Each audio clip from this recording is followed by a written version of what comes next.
My name's Jake Smith. I'm from Roy, Utah. So this is a 66 that I bought a year and a half ago, 2 years ago. My friends are calling me. They're like, come do DVR, come do DVR. I didn't have a bike ready at the time, just in between bikes, work, life. And this one was for sale, and they sent it to me. And I ended up just negotiating with the dude on Instagram for like 2 days, trying to beat him up on the price, and ended up getting what I wanted. I said, I'll send the money right now, whatever. And so I ended up sealing the deal on the bike. My friends went and picked it up, and then I bought a one-way ticket to Los Angeles. Flew in, they had the bike there, did some quick fixes on it, had to, just a couple little things, get it roadworthy. Yeah, so I freaking just bought it sight unseen. And so you flew to LA without seeing the bike? Yeah, flew to LA without seeing the bike, and then took it on DVR. And then took it on DVR. It was a blast. 20 miles in, blew a head gasket. I flew out with my packs. I'm always fully loaded. Luckily, I had head gaskets with me. Pulled heads off on the side of the road, had my tools and everything. Flew out with all my gear and replaced head gaskets. And I think I pulled my heads 3 times on DVR because it kept smoking. We didn't know what was going on with it. Bike was overheating, this and that. And then the final straw, we were in Napa, and we were on our way to Mammoth, and we stopped at Napa Dave's, and we stopped in this cool little Napa store, and dude sells V-twin parts. So I ended up picking up a coil, more head gaskets, dumped a quart of Marvel's Mystery Oil in it. We were making like one steep traverse up the mountain, and then it was just blowing white smoke, sit on the side of the road, and then started again, and it was ripped all the way to Mammoth, and then had to make it home. So I freaking woke up at 6 a.m. after hanging out with everyone all night at the hotel, and started her up and ripped it home to Ogden in one day. It took me freaking 17 hours. It was a long ride because I was scared of it blowing up, dude. Cause I didn't know. 2-day that thing? What's that? The ride back from Mammoth? No, 1 day. 1 day. 1 day, 17 hours. Yeah, by myself. Got home, left at 6 a.m. Yeah, I got home at 11:30 p.m., something like that, in Ogden. Yeah, freezing. Yeah, see, most people wouldn't do that. So you sight unseen the bike. Yeah. Flew to LA, picked it up, did the whole DVR run. Yeah. And then rode it 17 hours back to Utah. Yeah. Yeah, pretty much. And honestly, it's been running ever since. Did a mainsail on it, on the transmission. A couple little fixes here and there. Tightened everything up. My tank started leaking, and I peeled those off. They're old, all lead welded. So yeah, so what's up with those tanks on that thing? Because those are kind of a standout on this bike, you know? So they came with the bike. They were painted. I think just from all the riding and stuff, all the vibration, they eventually started leaking. I was peeling fuel out, so I peeled them off, blasted them. My good friend Erky helped me lead weld them up, and then pressure tested them, got them back, mounted them. They leaked again. So then I packed it full of JB weld because I was going on a trip, and I was like, I don't have time to re-pressure test it. I got to go. I cleaned them, packed it full of JB weld that holds for gasoline. It's still holding.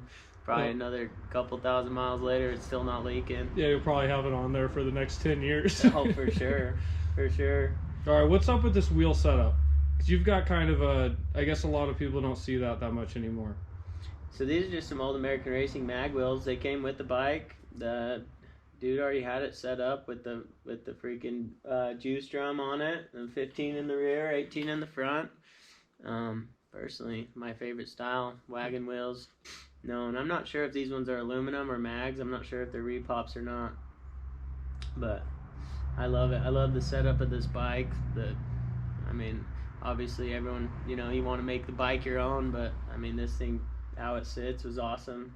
Do you know anything about the geometry or anything on the frame? No, I don't.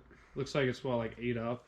It's got to be. Maybe more. At least 8 up, right? And it's got this cool, like the curvature in the frame is just awesome. It's just got such a cool stance when you're riding it too. You're like tucked in it, but it's still long, and yeah, it stays comfy. It stays comfy the whole time.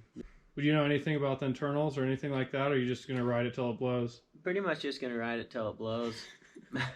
I mean, when I bought it from the kid, he said he had the whole engine freaking redone and bought or had pictures of all the shop that he did all the motor work and everything. And I mean, it looked clean when I bought it, and I haven't really had to do much to it. It's funny, the kid told me he doubted I would make it 100 miles on this thing, and I've been riding it ever since. But that's just the stubbornness in me. And I'll keep this thing going, you know. I'm always ready for a roadside fix. Yep. Whatever it takes, man. How many miles do you think you have on this thing now? Freak. I don't know. A lot. 15? Maybe. DVR, and then after that I've done a few trips. Multiple trips on it. I couldn't even count. Yeah. I've been mashing on it for a while. Just run it till she blows. It's kind of like ripper for now. My original game plan was to freaking get it back here, and you know, you get all excited, and I was gonna tear it apart and fix some things and change some things, but I just fell in love with how it is. It's cool. What other projects you have coming up? I know you have a lot going on in here right now. So right now, as you can see, the shop's kind of a mess. I've been working, just moved into this house with the old lady, and right now I'm working on my slab side Evo, all S&S. Put a Baker 6 behind it, got some cool mag wheels.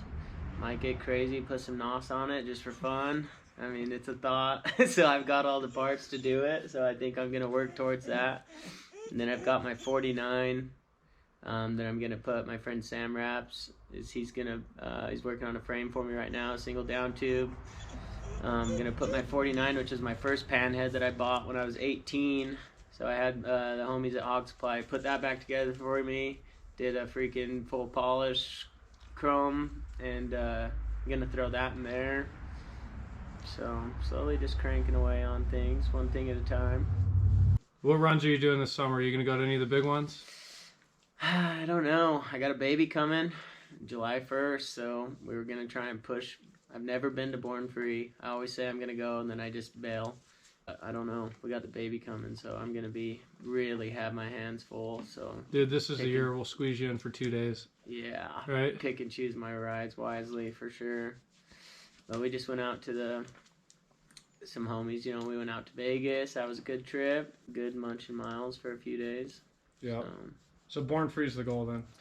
I think so. I think it'd be fun to go out there. I've never went, but I don't think it's ideal at this point with the baby coming. I don't want to have my kid in Los Angeles. Isn't that the truth? So, shout out to all the homies, honestly. Everyone that I've met through motorcycles, and that's some of my best friends in my life right now I've met through bikes, just from traveling and being at events, and it's just fun. Everyone's into the same stuff, and if you like to mash miles, we get along fine. Exactly, huh? Yeah, dude. Oh. All right, cool. Well, we'll have to check back in like midsummer and see how that Evo build is going and the rest of your pans and everything, and get a little update for you. Heck yeah, dude. Cool. Thanks for sitting down. Appreciate it. No problem. Thank you.